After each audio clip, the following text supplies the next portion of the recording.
Our mama bird is driving Garfield crazy right now.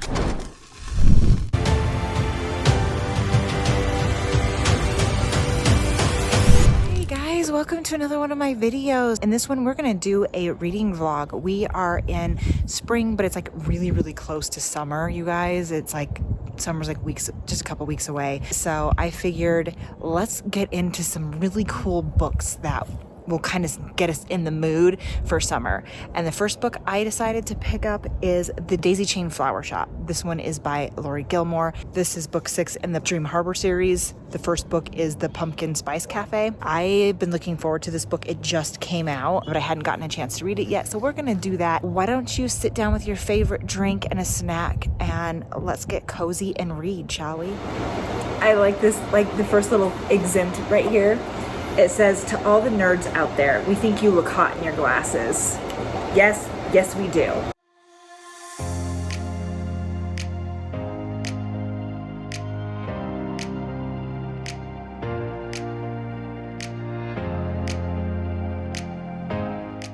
Okay, we're on to chapter 2 now.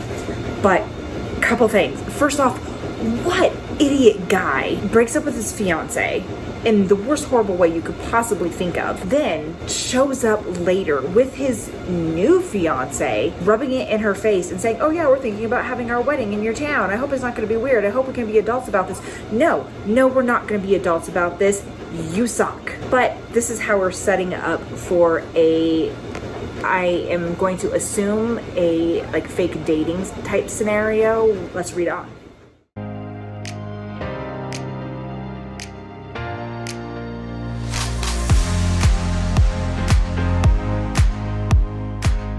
Oh no, their stories better get better than this if they're going to continue this fake dating.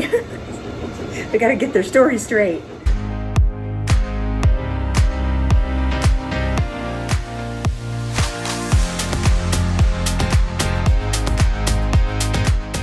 Oh, his heart's a little bit broken too, you guys. So if anybody's going to get how she's feeling right now, it's going to be Elliot. If you ask me, David had a beautiful, intelligent, funny woman and he let her go. Doesn't make sense to me, but what do I know? Elliot, you're so sweet.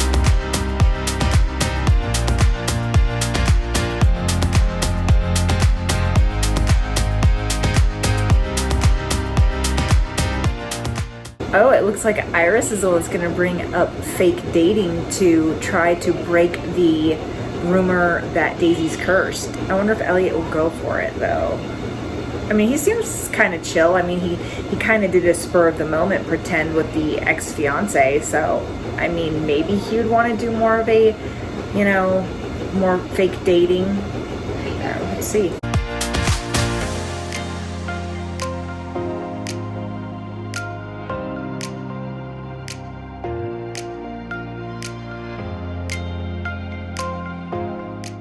Oh, we have a mom that likes to come check on Elliot all the time to make sure he's doing okay. So I could see where her wanting to fake date might be something he'd be willing to go for just to get his mom off his back. I see where they're going here. I see it. Oh, see, here we go. He's like, have you even been on any dates lately? I've gone on a few. Oh, that's wonderful. It's been a long time since your divorce, Al. I'm so glad you're finally moving on. Clears his throat. Yep. Well, what's her name? Daisy. Daisy? How sweet. And he's thinking in his head, well, that was surely going to come back and bite him in the ass.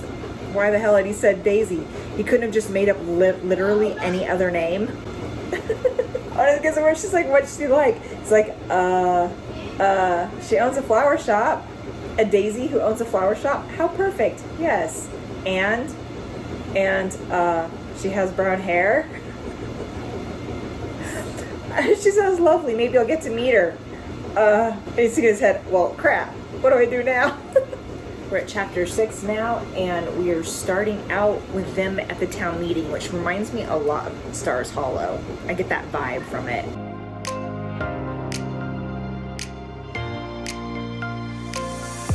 Okay, I really feel sorry for Daisy. Like, everybody is taking this whole possible cursed things so seriously, and it's really affecting her business. And people are just in this town meeting are just being so rude to her right now. It's like, what the heck, people?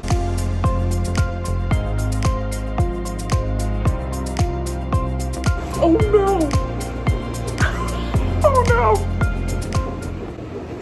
Elliot just stood up for her and he's like, Daisy's great. We've been dating for a month. And Daisy's just like, like, oh crap.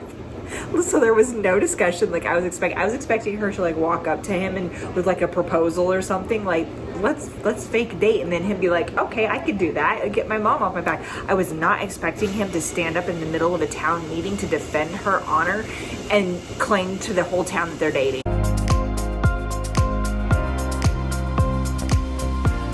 She just rolls with it. She's like, yeah, right, we're dating.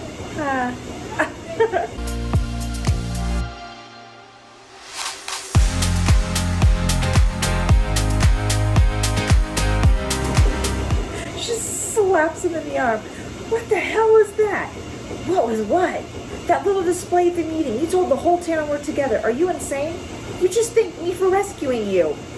That's because we were in front of people. Oh, come on, Daisy. You know it's what you want. You know it's what you want.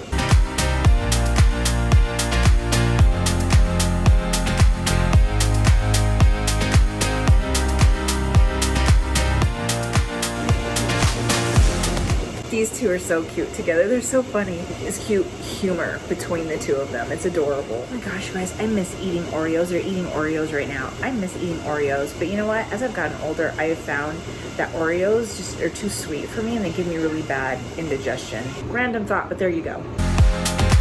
Oh my goodness, the girls from like a whole line of Daisies.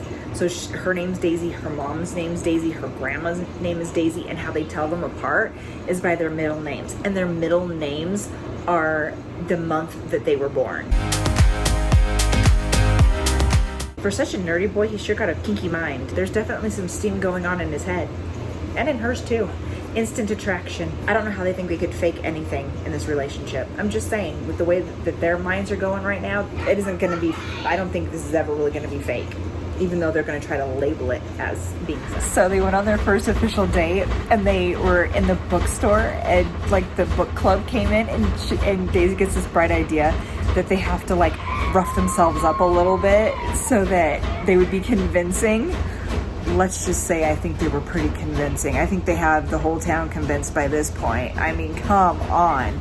I'm like eating this book up. I'm so glad that the only thing on my to-do list today was laundry, which you guys can hear because it's so loud. It's falling apart. But it still works, so you know, we're still using it. But yeah, literally all I have to do today is just like laundry and reading. I'm already on chapter 16. You guys, this book is incredible. Oh, they just did a video chat with Elliot's brother, Caleb, and it went so cute and they got along really well. And aw, at the end of it, he's like, you're the best fake girlfriend ever. Come on, Elliot, she's not fake anything. Get with the program. There's no way any of this between you guys is fake. I mean, you guys are practically burning the pages. My snack of choice while reading is a zero sugar cherry Coca-Cola. That's my drink choice. And I'm trying to not look at my son over here eating popcorn. Nope, not tempted. Not tempted at all. Okay, I did a lot of reading last night. I had an absolutely good time. I am definitely over halfway done with the book. And you guys, it's been so good. They went on another date and they went to this big shindig that the whole town was throwing bonfires and everything. And there was this whole scene where she ends up meeting his mother at the exact same time, because she's selling these flower crowns at a booth, right? At the same time, her ex-fiance and his fiance is at her booth. Elliot's there. Elliot's mother's there. And so is her ex-husband and her ex-husband's new wife. I mean, that could be like, I mean, if I could think of a million different ways that I was going to meet my fake boyfriend's mother in the hopes of getting her to stop worrying about the man you're fake dating, this would not be that scenario. I mean, Poor Daisy. She manages to get through it though, and then she hangs out with Elliot and Elliot's mom after she sells her crowns, and they just like his mom and her like hit it off immediately. I'm glad that Elliot's mother was mature about the whole situation and didn't hold it against her. They got along really well, and then after that Elliot got super nervous. Like everybody was building up this whole bonfire and things that have a tendency to happen after bonfires. Like the whole town brags about how most babies are born 9 months after this event because, you know, a lot of things have a tendency to happen. So he gets so nervous that he gets himself flat-faced drunk, just like completely just totally drunk. And so of course things don't go to plan. Like he was just so stressed about wanting to make it perfect for her that he ends up getting drunk. Poor Elliot was just so nervous. He's like, I was so nervous. He's like all shy and his like ears are turning red with this blushing. Oh, I love Elliot. I could just squish this guy. So far, you guys, this book was exactly what I needed to get myself out of my reading slump. Thank you so much, Elliot. You were a lifesaver.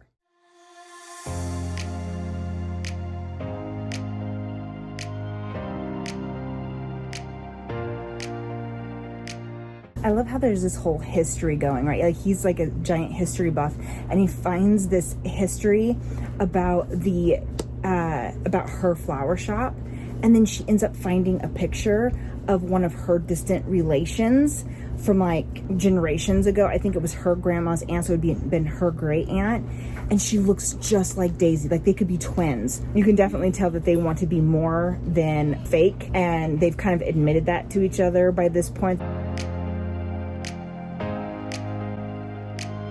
She did find her great aunt's diary and she's been reading in it, and it has kind of freaked her out a little bit.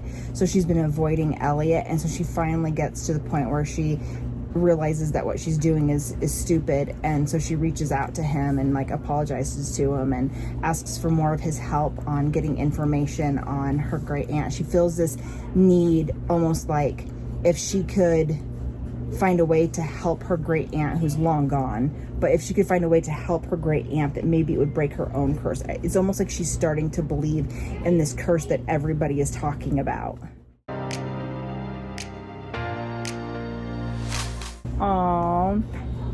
By the time they packed up their little corner of the library, Daisy was not thinking about the past at all. She was obsessively thinking about the present and how to have more of Elliot in it. Daisy was falling, and she didn't know if she wanted to catch herself this time. You don't, Daisy. You don't want to catch yourself.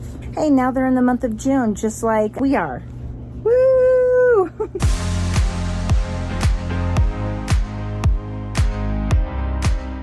And just like that, Elliot was a dog dad. Oh, and you know what? Just like in every single book, there is your little Easter egg. If you look at the cover of every single book, you'll see an animal on there. And I am pretty sure, at least it's been pretty consistent so far, that the animal plays some kind of a role for one of the main characters. So they're coming up with names. Not Buttercup, not Mustard, please. Oh, I like the name that they came up with. I won't say, but I like the name they came up with. And she's been reading the journal to Elliot, and then like one of the scenes got a little spicy, and he's like, if that journal gets any more explicit, you're gonna have to stop reading it out loud, he teases.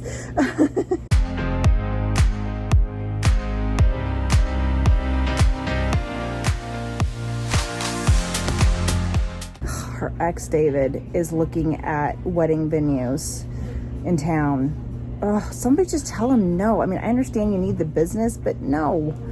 Although she's, you know, happy enough with Elliot that she's not caring. She's telling her friends, you know what, no, it's no big deal. She's not even worried about it or sad or angry or upset or anything about it. So it just goes to show that she's moved on and she's okay now. But still, like, that's just bad manners to have your wedding in the same, in like your ex-fiance's hometown. It's bad etiquette, you guys. She's better off without that guy.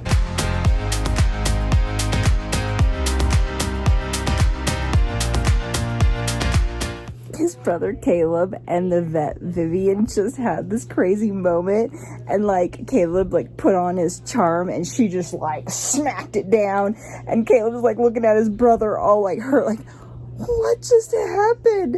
And Elliot's like, I think you got denied. And he's like, what? He's like, I don't think she liked that your charm. He's like, women love my charm. And he's like, not that woman.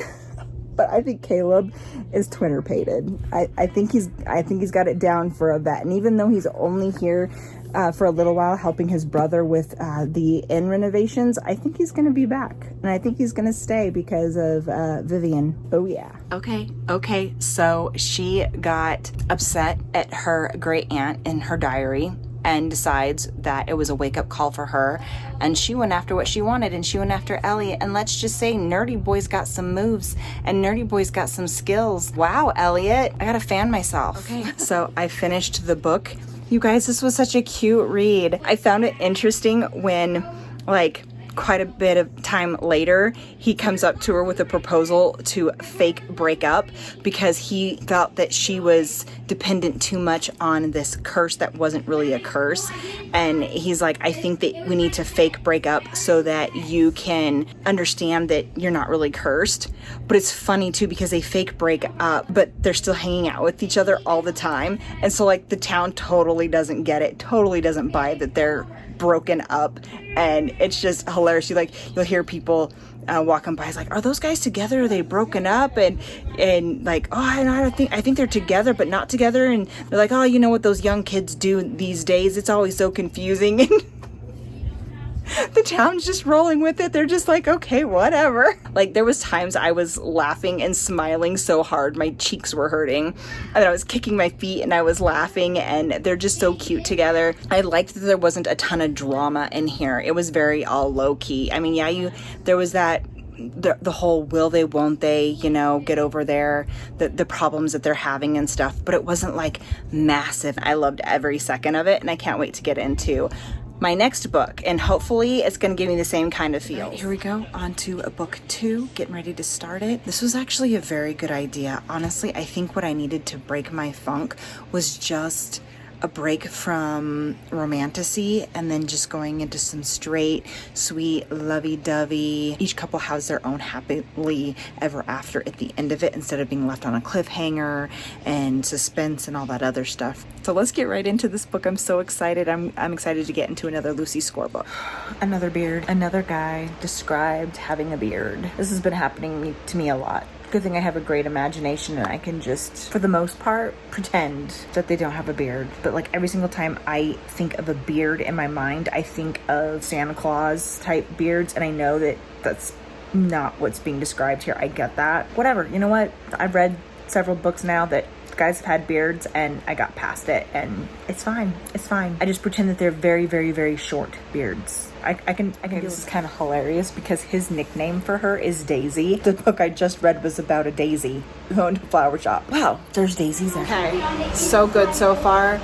This book was exactly what I needed. It is so funny, you guys. I absolutely love the characters. He is like grumpy, and I'm here for it. He cares about her, but he doesn't want to care about her. So he's like being all mean and like authoritative, like stomping around, get in my truck, and like trying to tell her what to do. Like one minute he's like, you're gonna quit, and the next minute he's like, you're not gonna quit, and she's like, oh my god, make up your mind. All I'm wanting to do is like sit down and read. It's, oh man, it's so worth it. Thank you, Lucy Score. I knew you were going to be the book to read because she has me laughing in almost all of her books. I'm on chapter 26 right now. Let me tell you, Lucy Score knows how to write a scene. I mean, oh my gosh. And I absolutely love Knox, like a lot. He's grumpy, but he's also very loyal and very sweet in his own way. He just expresses it differently. Okay guys, seriously, I cannot put this book down. It is so good. There's like 9 million other things that I probably should be doing right now, but what am I doing? I am reading. That is exactly what I'm doing. Knox reminds me so much of my husband. So much. Like it's crazy how much he reminds me of my husband. My husband, he's such a sweetheart, and he would take care of everybody, and he worries about me. He's very caring, but he's also very about it, right? So like if I hurt myself, he's like, go put a Band-Aid on, right? Like it's not like, hey, would you like a Band-Aid? Oh, should you go put a Band-Aid on it? Honey, would you let me go get a Band-Aid for you? It's like, no, go put a Band-Aid on that. Go get antiseptic. Take sure you're taking your pain pills. Da da da da da da. Gosh, I don't know how to explain it, but again, Knox reminds me so much of my husband, and Naomi reminds me of me. I am a people pleaser. My sister, I don't have a twin, and my sister, she's actually pretty cool in her own way, but she definitely has some issues and things, and she's definitely burned a lot of bridges. And you know, I have been judged so many times based alone just on the bad choices that my sister has made. And it can be tough when people don't want to give you chances because they know who you're related to. And I've definitely been there multiple times. And so I know how that feels. And I know how it feels to want to try to compensate for that. Needing to be the good person, be the people pleaser. Gosh, yeah, it's hard for me. My husband's very much like, I don't care. I don't care what people think of me. You know what? This is my life. I'm going to live my life. I'm going to do what I want. And if they don't like it, well, then there's the door, right? But I have a hard time with that. I'm such a giver. I don't know, it's just something about Naomi and Knox just reminds me so much of mine and my husband's relationship. Out of every book I've read in the last 2 years, this is the closest that I've gotten to like a relationship that reminds me exactly of me and my husband, and I'm here for it.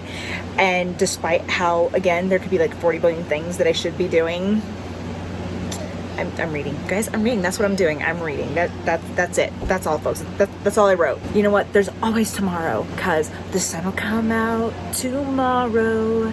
Bet your bottom dollar that tomorrow, when the day is gray and cloudy, I'll lift up my chin and grin and say, tomorrow, tomorrow, I love ya. Tomorrow, you're only a day away.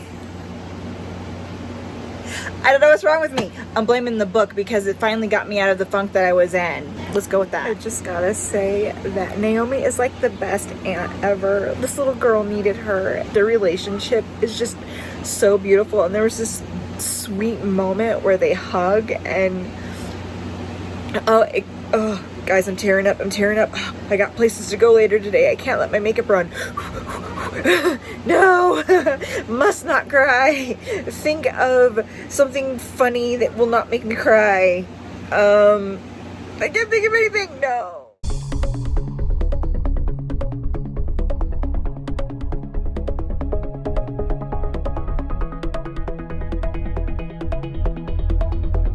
Hell yeah.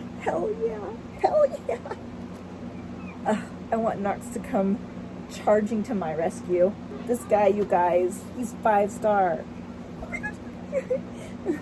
I don't give a shit about causing scenes. I give a shit that I walked into my bar and found a man with his hands on my girl.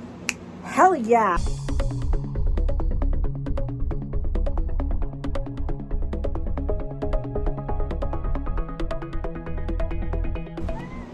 Knox, where are you going? I flipped the lock and wrenched the door open to dig a shallow grave so I have a place to put him after I get tired of throwing punches. Woo! Knox. Man, I love this boy. Oh my gosh, I love him so much. He takes care of his own. Doesn't make it anywhere near right. A man doesn't put hands on a woman like that, ever. Hell yeah.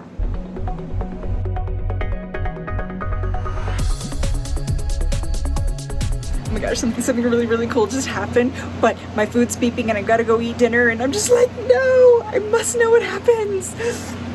I like Liza J's definition for the word fine. It is fucked up, insecure, neurotic, and emotional. So ladies, when you're not feeling fine, you're feeling fine. Fucked up, insecure, neurotic, and emotional. Next time I say the word fine, when my husband asks if I'm okay, and he's like, you're definitely not fine, I'm gonna be like, excuse me, no, I'm fucked up, insecure, neurotic, and emotional. That is so fun. As a mom, you guys, this gets me in the feels, and I have to share it. She's talking to the caseworker, and she is being honest with her. She's like, Waylon is lucky to have you as a guardian, and any court in the state is going to come to the same conclusion. Her attendance at school has improved. Her grades are up. She has real friends. You're making a positive impact on that little girl's life. For once in my life, I didn't want a gold star. I wanted someone to see me, really see me for the hot mess I was. What about all the things I'm doing wrong? And this is what gets me, you guys. As a mom, this is what gets me. I thought I detected a hint of pity in her smile. That's parenting. We're all doing our best. We're exhausted, confused, and feeling like we're constantly being judged by everyone else who looks like they've got it all figured out, but no one does. We're all just making it up as we go. So true. Parenting is hard, it's exhausting, and we worry all the time if what we're doing is the right thing. Always second guessing ourselves. If you feel me, give this video a like. Parenting support. We are now in the part of the book where you want to physically reach your hand into the pages, rip the MMC out of said page, and smack them with a stupid stick. Yeah, I mean, you know, 100 pages away from the end, that's roughly around the time that we get these urges to want to do these things. I can love him and want to punch him at the same time. Luckily, there's other people in this book that are doing it. So I decided to go with 3 books for this vlog. That's a good number. I'm getting ready to pack and be moving into the home that we purchased, so I don't have a lot of time. The next book and final book I'm going to be reading for this vlog is Baby Dragon Cafe. This sounds so cute. I actually bought the 3rd book, not realizing it was the 3rd book at Walmart, and so I was bummed out because I really wanted to read it.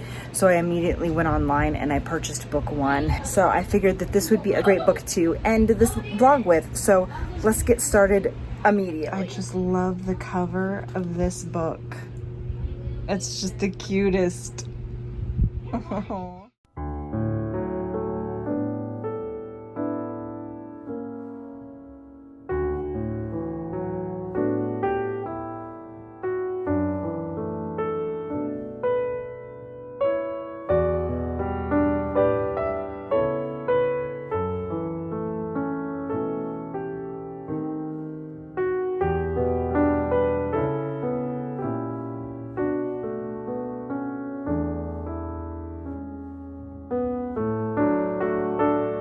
I'm just now on to chapter 2. It doesn't really explain why this world has dragons or anything like that. It just seems like there's certain families that have just owned dragons for generations. They train them as babies and they like carry them around with them like pets.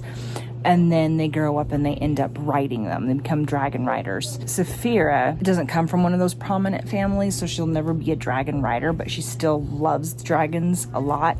So she gets this bright idea to open a dragon cafe, a baby dragon cafe. But she's having problems because the baby dragons obviously are mischievous little turds and they're always setting things on fire.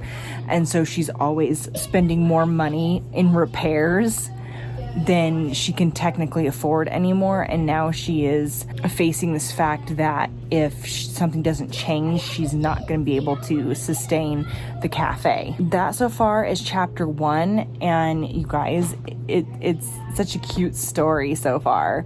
I love the premise of of this world with like all these people that have all these baby dragons and stuff. Okay, so don't mind the look. I just got back from a 5-mile run and it's like hot out there and windy, so yeah, I'm like sweating. I wanted to come on real quick and let you guys know that I am 104 pages in the book and it's really good so far. It's doing a lot of kind of like world building and character development right now. I finally got to meet Aiden and Sparky, which is Aiden's baby dragon. Belonged to his brother, and then his brother gifted it to him, but he never wanted to be a dragon rider. So he, over a series of circumstances, he runs across Saphira and asks her to train his baby dragon for him.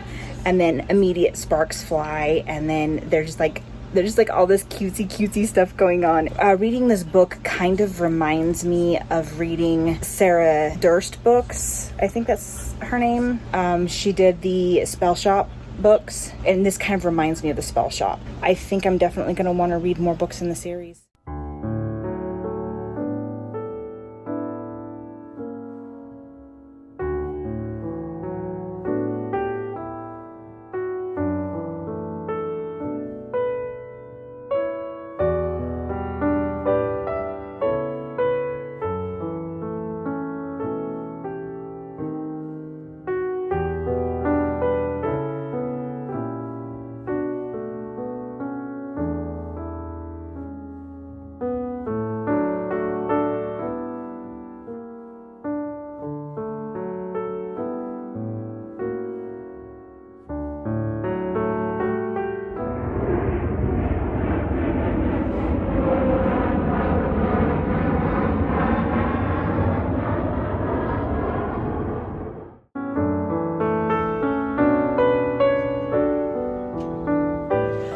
gosh, you guys, I just can't with this guy. I wouldn't even call him grumpy. He's really shy. He's shy, soft boy. When he's trying to help her and stuff, he can be authoritative and noticing that she's tired without even her having to say anything. And then he's just like, you sit, tell me what to do, I'll do it. You're tired. He's so sweet, you guys. Aww.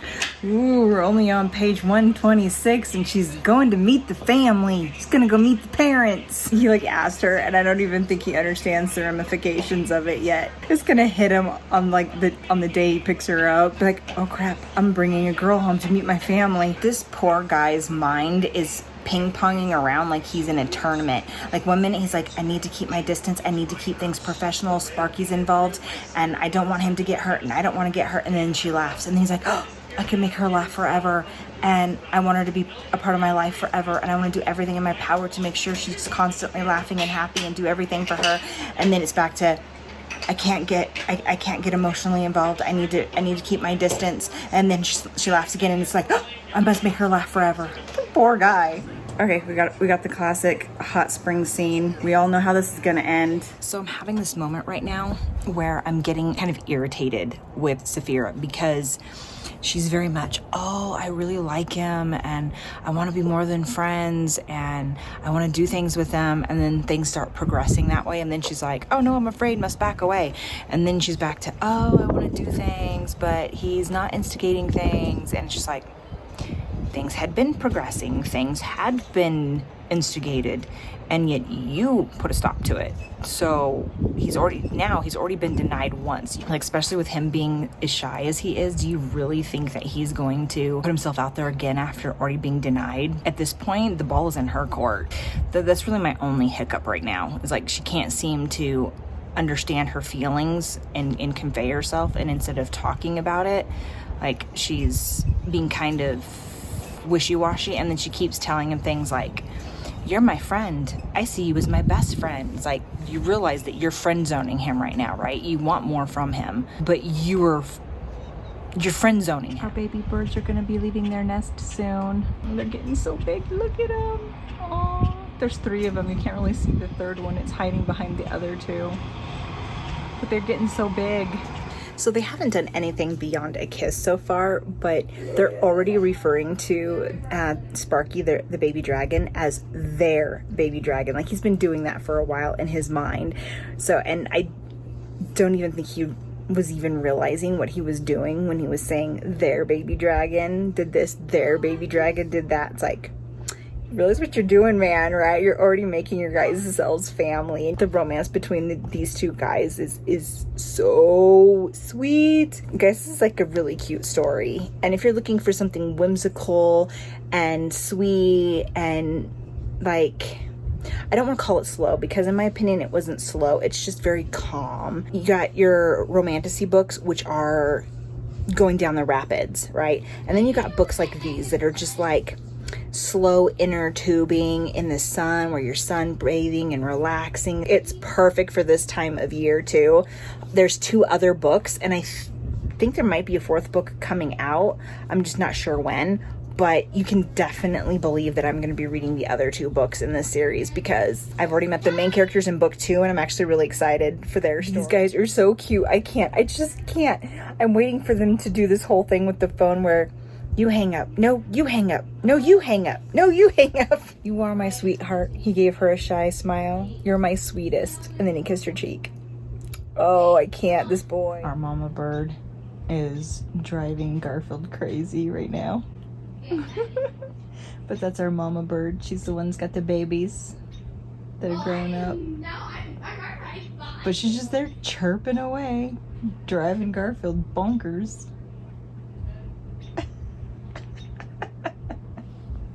Oh man, a guy who works that hard and stresses out that much over a date for his girl. Aww, that's so sweet. Oh my gosh, you guys. I love to see Saphira slotting easily into his life, like she was always meant to be there. It was as if he had spent his whole life saving a seat for her, even when he didn't know who she was, and now she was finally here. All right, I finished this book. It was such a cute read. I absolutely loved it. It didn't take me that long at all. It's only like 260 pages long. I managed to get it in just under the wire. Tomorrow we go and we sign the last documents for our house and we get our keys.